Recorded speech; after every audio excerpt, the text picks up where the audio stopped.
Hello, how are you doing? My name is Dr. Kris Alexander, educational technologist, and on the internet, I'm known as the professor of video games here at Toronto Metropolitan University. The level of interest that's attributed to my classes, I think it has to do with, my approach to teaching as well as the subject matter. So a lot of my work looks at interactivity, audio, text, and video, and how all those come together. And I employ those techniques inside of the classroom. For example, just like I'm doing right now with live subtitles, even though I'm online. There's really only one secret to classroom instruction, and that is the students have to believe that you want to be there. It really doesn't matter what else you say beyond that. Now, I happen to use a lot of technology. I'll show you some stuff right now. We use live subtitles here. I actually also live stream my classes on Twitch, and let me see if I can show you some numbers just to, let's see from yesterday, transitioning real quick. So here on my main page, you can see yesterday's class. We had 259 viewers. A couple of weeks back, 383. A couple weeks back when we were talking about dopamine and exploitation, we had 356.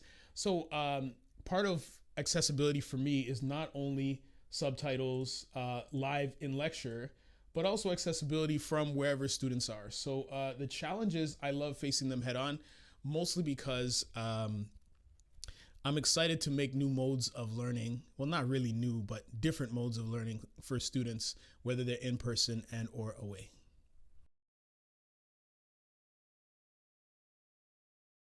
So when it comes to inclusive strategies in the classroom, I thought it would make sense to show some stats from the breakdown of my courses, which has been consistent from the beginning. And this course of 864, you can see the breakup of female is 43.8%, male 52.3%, and non-binary 3.9%. Now this is consistent over every year.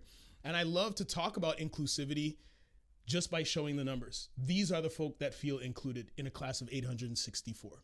So there must be something that we're doing there to have these folk feel that they are welcome to come in the class. And I will continue to teach courses in that way that welcome everyone.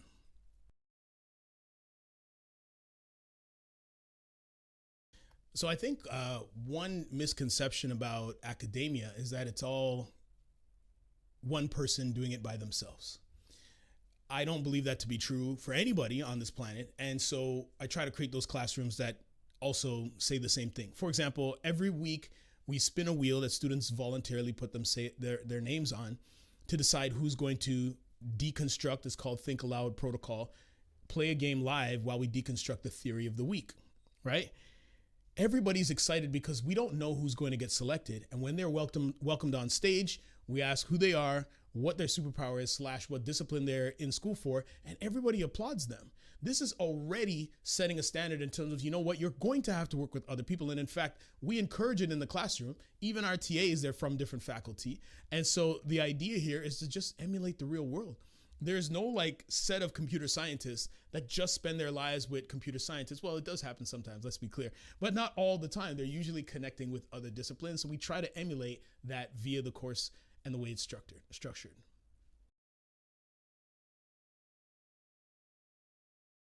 So as mentioned, with regard to setting students up for success and long-lasting outcome, I often tell the students exactly how I'm doing things like live subtitling in the classroom. I'll do some technological troubleshooting, as you may have seen on Twitch. But part of what we do in my classes is export everything we talk about to the real world. I'll show you some more statistics. Here we go. Pow, pow, pow, pow, pow. Let's go like this. So to answer more specifically, if you take a look at the largest class, one of the largest classes in the university, RTA 928, Introduction to Game Design, the student population, we had 864 students in that class. And this is the actual breakdown of all the different disciplines. You can see computer science, marketing, business technology management, media production, criminology. You can see all of the different disciplines. And these are broken up by the numbers in the class. This is very unique in terms of my body of work and research and how we pick disciplines that combine all of these superpowers like the video games and interactive industries. And then we were talking to all of these folk at the same time. I'll give you one example from biology. We had a biologist come in who's also a chemist to talk about how we use win and loss rates to exploit dopaminergic pathways. And we actually broke that down, how many wins and losses occur. So that type of thing, yes, it's pertinent to biologists, but also designers and other disciplines. For example, if you're looking at like sport media and nursing, that's relevant to them as well, but also computer scientists, because they have to program these algorithms that help people unlock their wallet / spike their dopamine levels. So part of the way that I like to set students up for success is to show them how they can be successful specifically.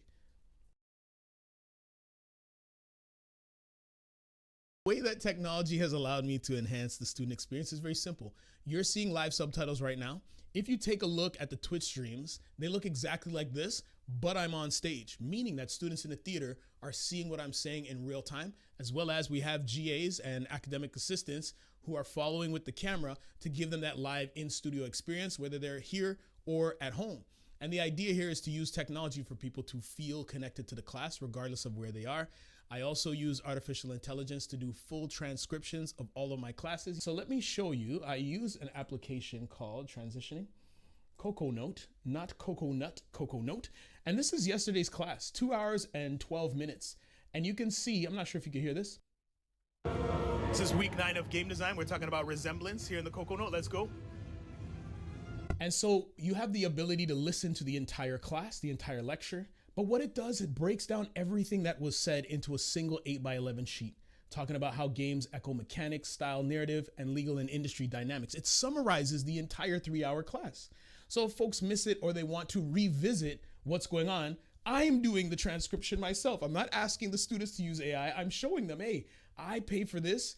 You should benefit from the ability to see / read / listen to exactly what I said. It's all here. We try to make it so accessible. So again, part of my research is how we enhance classroom instruction.